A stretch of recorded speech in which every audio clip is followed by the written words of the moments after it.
Recording in progress. Buenas noches. Hoy voy a hablar sobre el estrés laboral.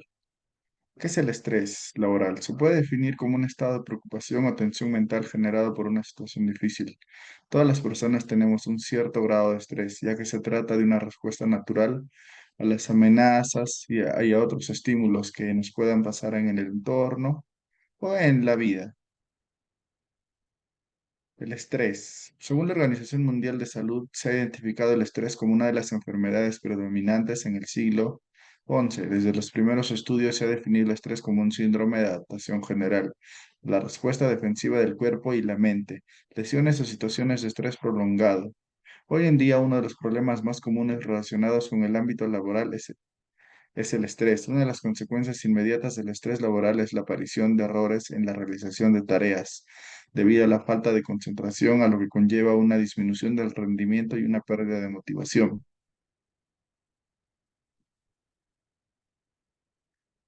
Así, el estrés laboral surge a raíz de diversas situaciones cotidianas en el trabajo y factores que afectan tanto la salud mental como la salud física de los trabajadores.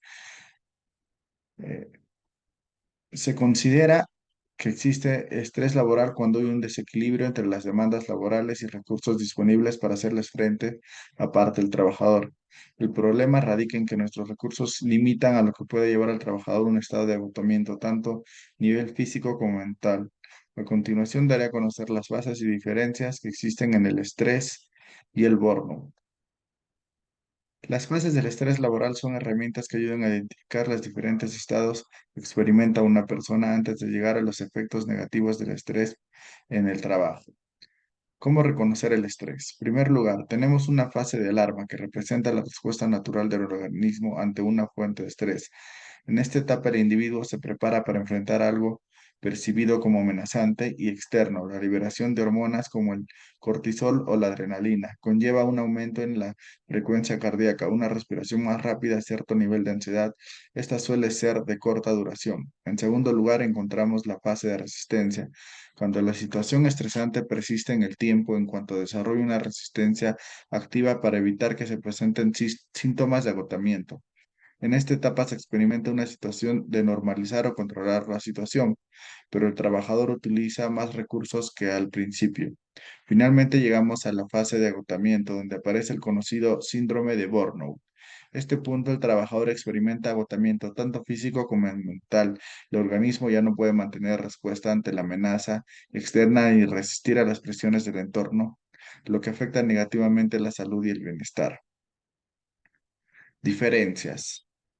Diferenciar entre una comunicación efectiva y una comunicación asertiva no es una tarea tan sencilla como podría parecer, dado que ambas se complementan mutuamente y comparten similitudes en su aplicación. No obstante, existen matices que permiten establecer discusiones entre ellas. Primero, el estrés suele caracterizarse por una implicación excesiva del problema que puede resultar em, en daños principalmente físicos y agotamientos a una respuesta emocional intensa. En cambio, el burnout se refiere al problema que genera una falta de implicación, desgaste emocional y desmotivación como principales consecuencias, afectando secundariamente a la pérdida de energía física. Segundo, el estrés tiende a surgir como una respuesta a estímulos potenciales estresantes como un horario laboral exigente o una carga de trabajo elevada. En contraste, el burnout puede manifestarse incluso en entornos de trabajo que no son particularmente estresantes, pero que resultan altamente desmotivadores e inhiben la capacidad de la persona. Tercero y por último, es importante señalar que las consecuencias del estrés pueden incluir efectos positivos en exposiciones moderadas, conocidas como disculpe, mientras que tales efectos no están presentes en el burnout. La conclusión, el resumen. El estrés es el problema más común en el entorno laboral causado por diversos factores relacionados con condiciones de trabajo y la vida personal del estrés. Puede tener efectos negativos tanto en la salud física como en la mental. Un individuo, lo que a su vez afecta a su rendimiento y eficacia en el trabajo. Por lo tanto, se recomienda la implementación de estrategias de intervención en estrés a nivel primario, secundario y terciario. Estas estrategias pueden incluir programas de capacitación diseñadas para aumentar el estrés eh, y, dirigidas a mejorar la gestión del estrés laboral, actividades deportivas al aire libre, así como programas de relajación, entre otras medidas. Espero les haya podido ayudar en mi exposición y buenas noches.